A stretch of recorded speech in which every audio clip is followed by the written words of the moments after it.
Hello, welcome to this tutorial series for One More Multiverse. If you're here, you're probably already aware of what is, but in short, is a visual platform or a virtual tabletop for your TTRPG games that compiles all tools you need for all your necessities for online gaming, and if you wish to, also your in-person game. In this series, we'll be covering a bit more than the basics. We're gonna go through all the tools you really have at your availability to run the best game ever. You can then pick and choose the ones you're gonna use the most and use them in your games at your own leisure. For this first section, I'm gonna show you how to access the platform, what it shows you when you first log in, what you can do in the homepage, etc. While in the other sections, I'm gonna go a bit more in depth into running the game. I will show you all the gameplay tools you have access to, all the sheet creation and sheet usage tools you have access to, your GM tools, and obviously all the combat tools we have available as well. Before we begin proper, let me introduce myself. My name is Nuno. I'm part of the dev team here at One More Multiverse and ready to dive in. First of all, if you've already logged into and you're familiar with this first part, please feel free to go to the description down below and pick the tutorial that's more suitable for you. If you're completely new and just want to learn about then please continue watching. It's highly likely that you found our website already, that is multiverse.com, and you've seen it and you looked at it. If you haven't, please go into your browser now and type multiverse.com. You'll be faced with this screen here, and to start using the platform, it's very simple, free for everyone. You don't need to pay anything up front to access the platform. Just click play for free. Let's do exactly that. When you do so, you're obviously prompted to either log in or create an account. If you're completely new to One More Multiverse, you can either sign in with your Discord account, your Google account, or just make a standalone account with your email. That's absolutely fine. Choose the one that's most convenient for you and feel free to do so and log in.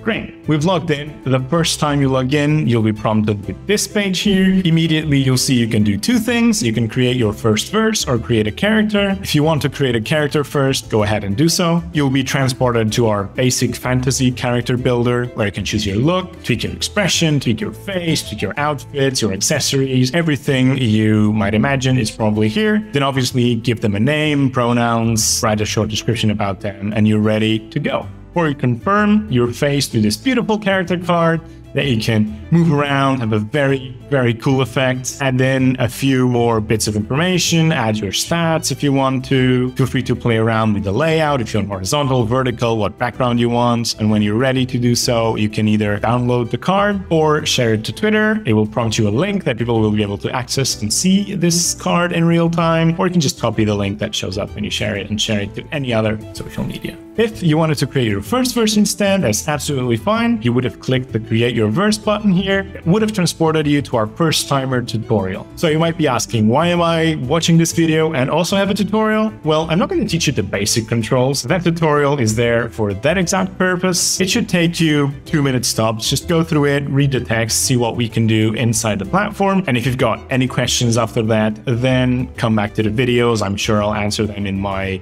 more in-depth explanation of each pod and each tool and each feature. After you complete your tutorial, the next time you go to our homepage, it will look slightly different. We'll give you a bit more information. You'll see on the right the most recent verses you visited. In this case, it would only be your tutorial verse. You'll see a few cards of things we want to show you, and maybe events that are happening or new videos we've launched, new tutorials, for example, and a few more tabs that we can get into more detail later. For now, I want to show you how to make a new verse from now on. It's in this button here. You click it and you'll be prompted to create a new verse through a slightly different flow. From this screen, you'll be able to choose what type of verse you want to create. By default, it will be in any system, a systemless verse that you can play any game in. But if you want specifically to play 5e, you can choose a non-5e verse. If you want to play Blades in the Dark, you can select that and buy our Blades in the Dark game to have access to all the features and all the content that comes with it. And the same goes for Yoziba's Bed and Breakfast. If you want access to all the chapters and all the assets, you'll just have to come here and you can click Buy Now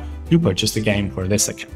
Quick reminder that for both Blades in the Dark and Yoziba's Bed and Breakfast, only the person creating the verse needs to own the game. Then you can invite other people to join your game and play together. For this tutorial, let's go with a systemless verse, one you can play any game, import any content to, and you'll see that you have two buttons immediately here. You have Start Playing, that immediately creates an empty verse, or a Browse Bundles button. Bundles are packs you can install in each verse you create. For example, if you have a verse where you'll be playing a classic fantasy, maybe you want to add some of the community-created bundles, or maybe you want to add the Blades in the Dark assets to that specific verse if you've already purchased it but don't want to play the Blades in the Dark system. Let's click that button and I'll show you what I mean. There you go. Immediately, you'll see a list of bundles. These are the bundles that are already installed on my account. If you want to add them to this new verse, you just click the card and it will be toggled on and will be installed alongside the verse creation. If you want to find out if there are any new bundles you might have missed, you can always go to the Marketplace tab and feel free to browse by any bundle that we offer or our community has uploaded. Once you've selected the bundles you want to install, just click Add Bundles, and now you can freely click Start Playing. It might take a while to create, especially if you install a bunch of bundles at the same time, but soon enough, it will pop up and bring you to the verse landing page. This is the central hub for your verse. It will be the screen that players will see every time they log in. It is where you can change characters, enter the game itself, invite people, use our inbuilt support tools, and a few more options. You can always edit this landing page, by the way. You can put a custom image, change the title, etc. For now, let's just keep with this for the purposes of this tutorial, and let's just hit play. And there you go, we've landed in the one-shot adventure we've chosen and can now either run it as is or customize it to our heart's content. From here, I want to show you the basics of building a verse. I'll show you what types of levels we offer that cater to different styles of play, and show you a few tools that are like essential to get your feet on the ground running. So, the first type of level I'm going to talk about is the fully fleshed, fully designed pixel art level that your characters can walk around in. And some bundles you install already come with a pre-chosen selection of these levels, but you can always add more from our large library of levels like this one. For that, all you need to do is click the New Level button here, and you'll see that there's a bunch of templates already for you to use and choose from. These are diligently tagged so you can search for keywords, for example, like this, and there we go. You can choose between these levels. You can see them in the little previews, and once you click them, you can see the preview in large size. And if this is the one that you want to go with, then you first have to choose if you want to immediately travel the players to that. That's in case you're running the game and not preparing it, and if or not, you want to create a portal linking the level you're currently on to this new level you're creating. For now, let's just create a standalone level. And once you click create, it will immediately travel you to the new level. You can do this any number of times. You can add any levels you want, any number of levels you want. Again, as I mentioned, this is only one type of levels we support. Maybe you want something simpler, or you already have a bunch of flat maps that you like to use in your campaigns and want to use them for this perfect scene. That is absolutely fine. All you need to do is, again, go into the Create New Level tool, choose Blank Level for Maps right here, create it, and once you're here, you can then start to add your flat images. So let's see how we can do this. From the inbuilt tutorial, you probably have learned the concept of pods, and the left-hand side pods are the GM pods, and one of them is the level settings pod. This is exactly where you can set up the second type of level by using the background feature. If you click choose background, you'll be prompted to choose from our library of 2D maps, but you can always just upload your own through this button here. And if you have an image in your computer, you can just hit the upload backgrounds button here and upload your own to your level. For the sake of this tutorial, let's use one of our pre-made maps. Once you choose it, you'll see it once again in large. You can select it, and this is where you'll be prompted to scale it to the size you want. Probably this is quite large, so let's really back down a little bit. There we go, maybe even a little bit more, and then you can center it with your area of play, just like this. Pretty simple stuff.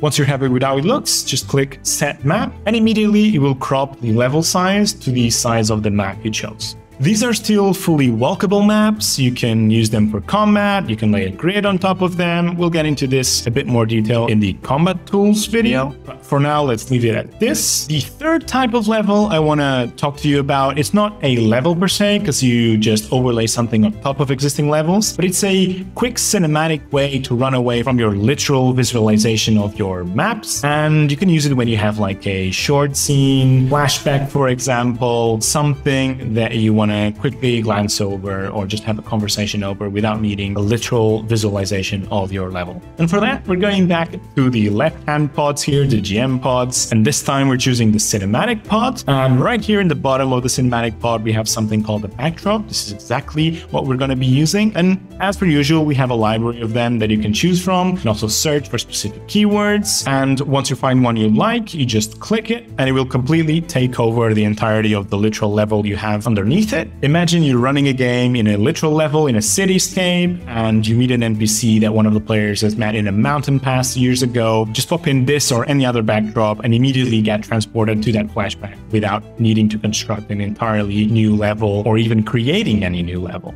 Once you're done with it, we can just hit clear, and if by any chance our library doesn't have the backdrop you need for this specific scene, just go and search for any image, copy the link, paste it here, and boom. It just does the exact same effect, but with the image you chose. You've seen that in both pods I've shown, there are more options. We're not going to get into them because they're not core to the level experience here that I'm trying to get across. If you're curious, you can jump straight to the GM tools part of this tutorial series, but you might not want to skip because the other crucial part I want to talk to you about is combat, and that means that I will be showing the initiative tool that lives right here. You can see if I hover over it, it says start combat, but I think I've chatted enough during this tutorial already, so we'll have a second part of this series dedicated to combat tools specifically, so don't miss that one out. If you want to jump straight to it, it should be part of this playlist. But if by any chance you're watching this video as a standalone, you can go down below in the description and we'll have links to each part of this tutorial series. If there's anything that is not covered by the tutorial series and you want me to talk about, please leave a comment, get in touch with us, and I'll make sure to record the tutorial you're asking for as soon as I have the chance. For now, that is all. Again, I am Nuno, part of the dev team here at One More Multiverse, and I'm happy to have the privilege to guide you through this tutorial journey. Don't miss the next one. That is all for now. See you in the next video.